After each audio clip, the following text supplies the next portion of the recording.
Again, thank you so much for joining me. I am super excited to talk to you. One, because I was a fan first, because I subscribed to Carefree Magazine. I saw that. Yeah, I remember when we first launched, you were one of our Yes, first like supporters. How was that? yes. And I was like, you know what? Let's get her. Yeah. So please explain to me, what is Carefree Mag? Yeah, so Carefree Mag is just like it's my baby, one, but two, it's really just kind of like my love letter to Black women. I'm like a media publication junkie, and so growing up I was always into magazines and really was like, I'm gonna be an editor at like Elle or Vogue. But growing up, when I was reading these magazines, they weren't featuring Black women at all, and I didn't find anyone that I was able to relate to in the stories that they were telling. Of course, there was Essence. Of course, there was Ebony. There was Jet. There was Hype Hair, Suede, which was like Tyra Banks' short-lived magazine, which was actually my favorite. And yeah, but you know, it was something about being like a teenage girl at 15, 14, and I felt like Essence, love Essence, but they were speaking to like an older woman that was very established and confident and sure of herself. And she's this, you know, strong willed Black woman.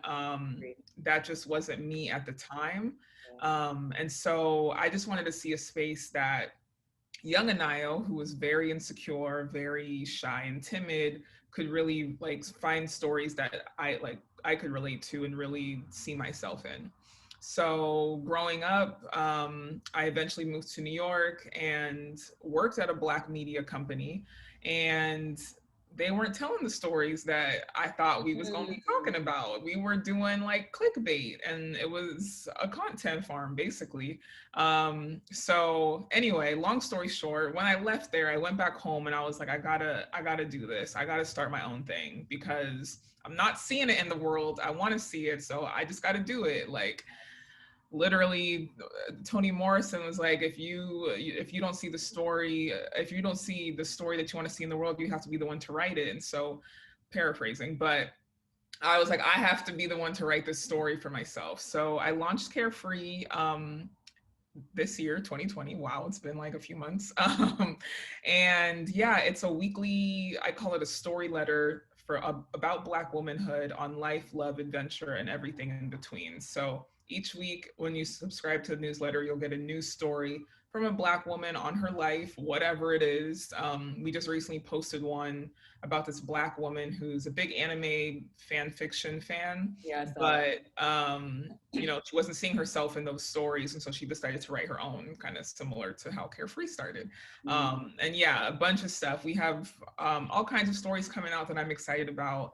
And yeah, it's just like a little indie publication to show that Black women are multifaceted, diverse. You know, we are whimsical, adventurous. We have our own dramas. We're not all these strong, angry, whatever the stereotype Yeah, yeah. Jezebel, you know, people.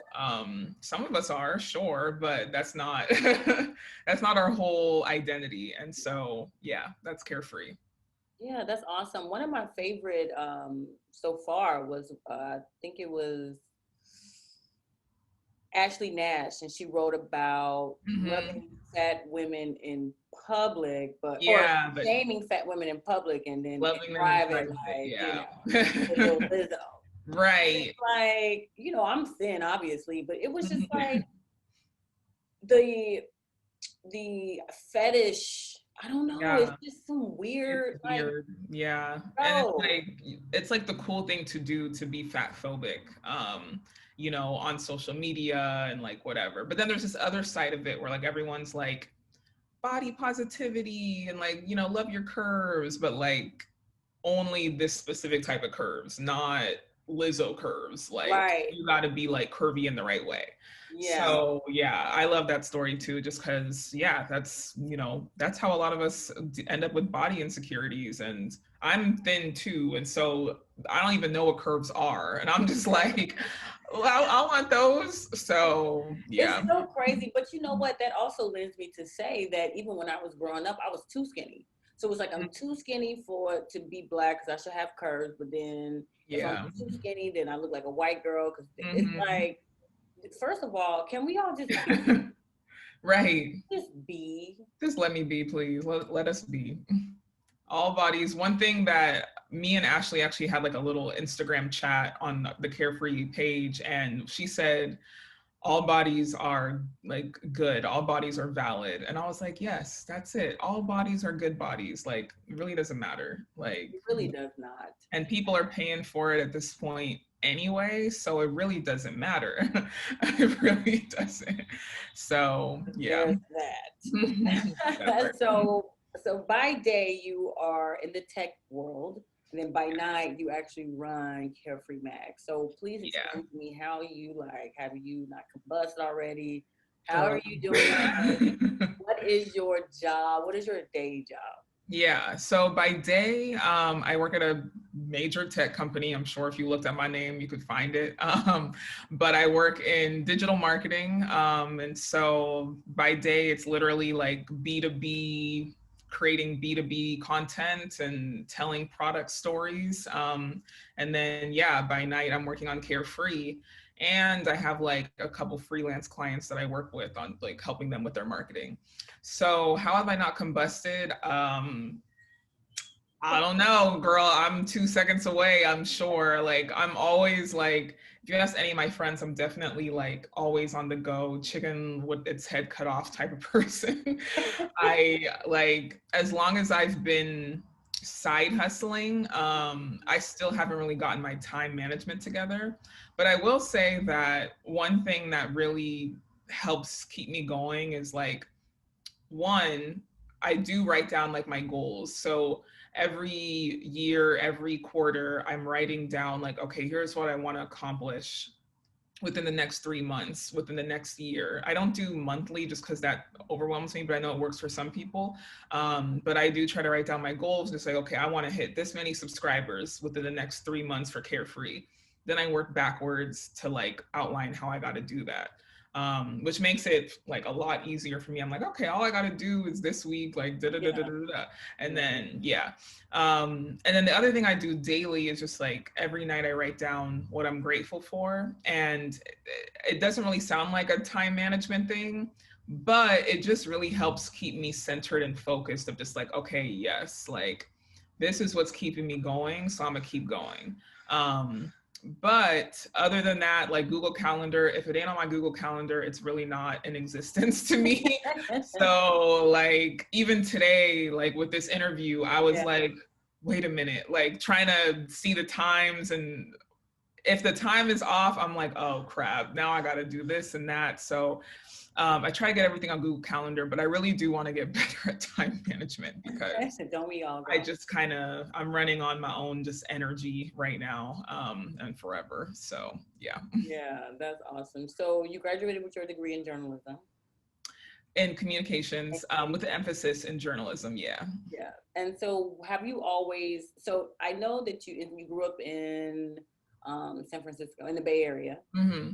And so, I read about how you grew up in the sleepy town, and you used to go through all the magazines, and that representation wasn't there for you. Yeah. And so I want to know, what is an editor in chief? Is it like the Devil Wears Prada, kind of like that, or is it what exactly? And what's the beauty and the motivation behind telling Black women's story, and why is that important to you? Yeah.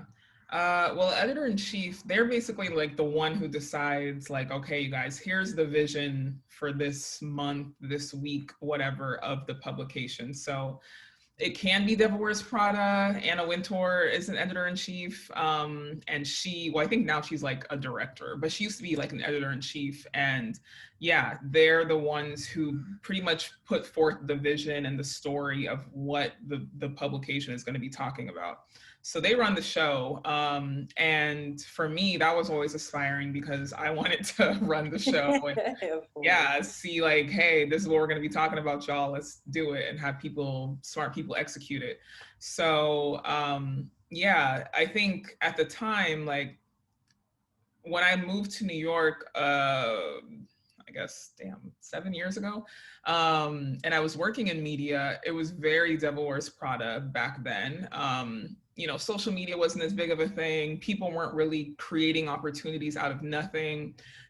Back then you really had to go the traditional route of applying to a job or maybe knowing somebody at the company and then getting in there and working your way up. Whereas now you can do like create something on Instagram or TikTok and blow up and skip all of that. So back then it was very much so like I was the editorial assistant and I'm at the bottom of the totem pole and girl, go get. I remember like my version of Devil Wears Prada was I had to go to Times Square to get dozens of Cheddar Bay biscuits from Red Lobster for some. Whoa, are you serious?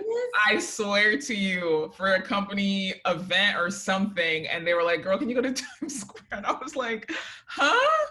So it was definitely my like Diddy making the band cheesecake moment. For sure. But it was real. And so, but moments like that, as like messed up as they were, definitely taught me like, wow, okay, you are on hustle mode. You are really willing to do whatever to get to where you want to go. I think, that's what the editor-in-chief does. And I think it's important, for me to be a Black editor-in-chief because one, like, I know the experience of being at the bottom of the totem pole. So I think I have a bit more compassion now as someone who's trying to become more of a leader in the space.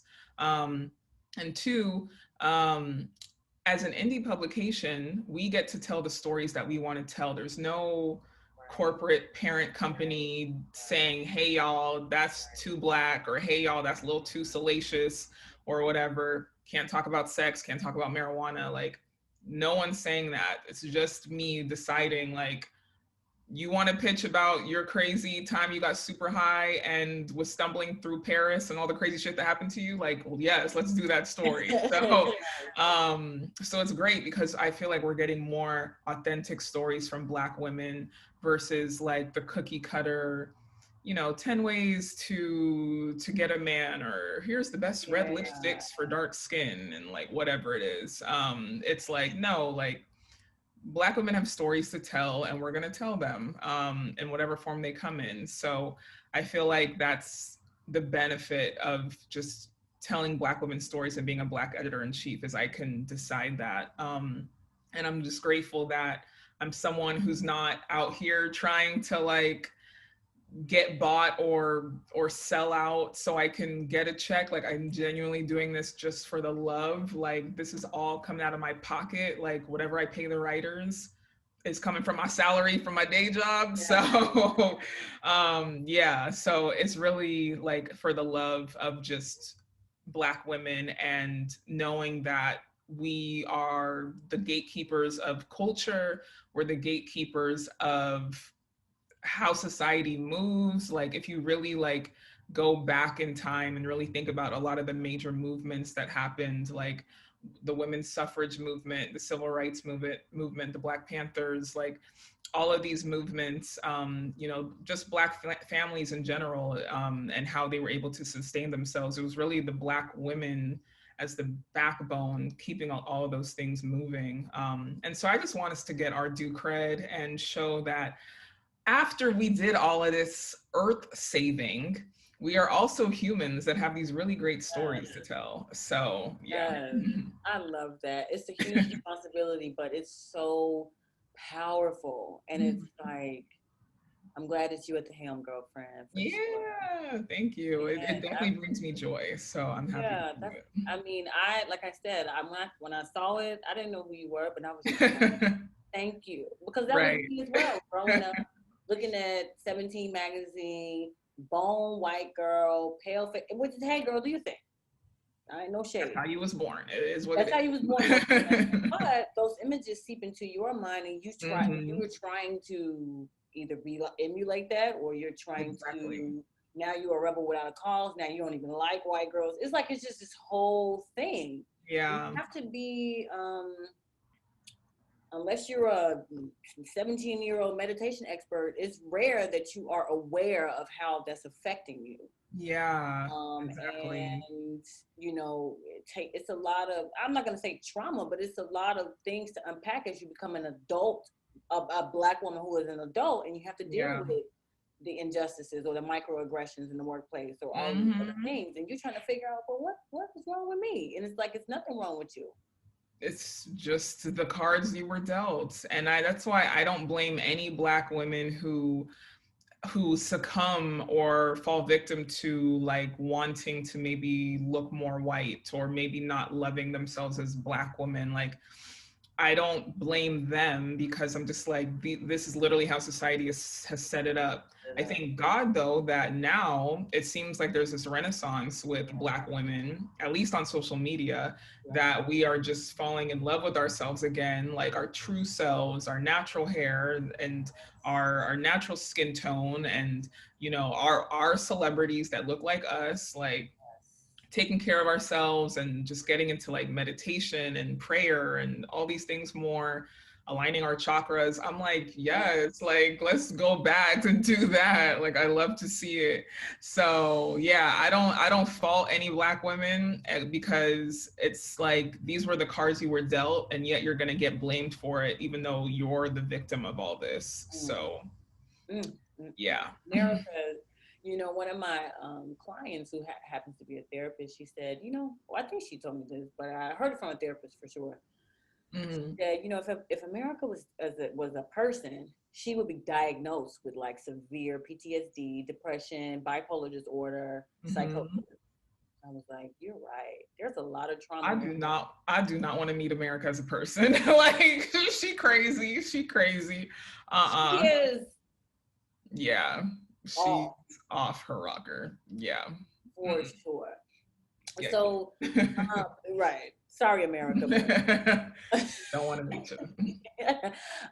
so you combine both written media and the podcasting aspect. What brought you to that? I think it's so cute. And just to hear from the writers, Mm-hmm. their expression, their tone, their inflections, their words, their heart, that's dope. So what made you, you know, kind of get to that decision? Yeah. Well, one, I know that a lot of people don't like to read. Like, not that we don't like to read, but people don't got time. People are like, I'll read this later, never come back to it. I do the same thing, even as a someone who's writing all the time, every day. Sometimes I'm like, I just want to listen to it. So it really just was like out of like utility, like giving people more options to consume it. Like, okay, if you don't want to read it, here's the audio. We don't have video yet, but maybe we'll have video at some point and you can watch it if you want. So it was really just out of utility and making the net wider so more people could get the stories. I don't want any barrier to entry. And then two, it's because really I was inspired by the New York Times has a podcast called Modern Love. They actually have a column called Modern Love where people submit these beautiful love stories, and it's my favorite thing. And they have a podcast and a TV show. So the podcast is the writers. Well, actually, they have celebrities reading the writer's story. But I just love the idea of hearing the story as someone would tell it. So it's like you can read it and kind of get your own thoughts on it, but if you hear it straight from the writer and how they're reading it, it's like, oh, like you're right, when they like inflect their voice on this sentence, you're like, oh, okay, that was a bit more dramatic than I thought it was. But like, oh, okay, that wasn't as big of a deal as I thought it was. Okay, cool. Right. So yeah, I tell all the writers to like add your personality, like read it how you want it to be read or heard. And yeah, I think it's going really well. I don't advertise the podcast as much as I should, but I actually think the podcast is like my favorite part just because, Oh, yeah. that's my favorite part for sure. Yeah, it's definitely like more dynamic and yeah, the stories come to life. So I definitely want to put it out there more because it's also work to put it together. And I'm like, well, Anayo, why are you not promoting it? But yeah, so I Yeah, definitely, yeah, that's why I started the podcast and hopefully I can continue it. yeah, it's super dope. So what's next moving forward? What do you think? Where does the vision for Carefree? Is it going to be the next fill in the blank, or Yeah. want to keep it low key, or? Right. Okay, so that's the $1 million question. I really, I have many ideas. Mhm.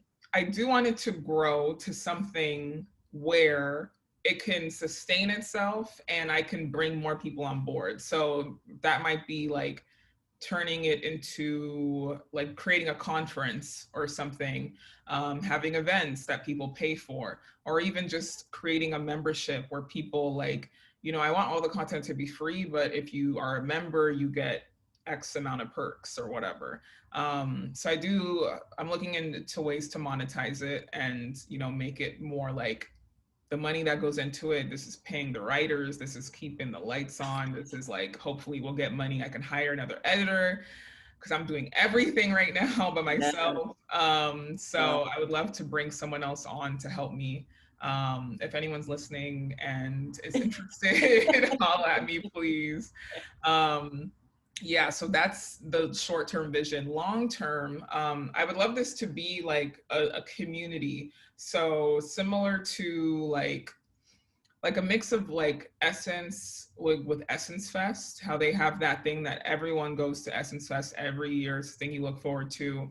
So that in-person community, and then like the Skim, with I don't know if you've heard of the Skim, but it's like an email newsletter Yeah, I've that heard of gets sent out daily. It's like news, bite-sized news. They that. have like a crazy digital community that's super engaged, and like Oh, wow. they are like ambassadors for the Skim. And so they're the ones spreading the words of the Skim. The Skim don't even got to spread the word anymore.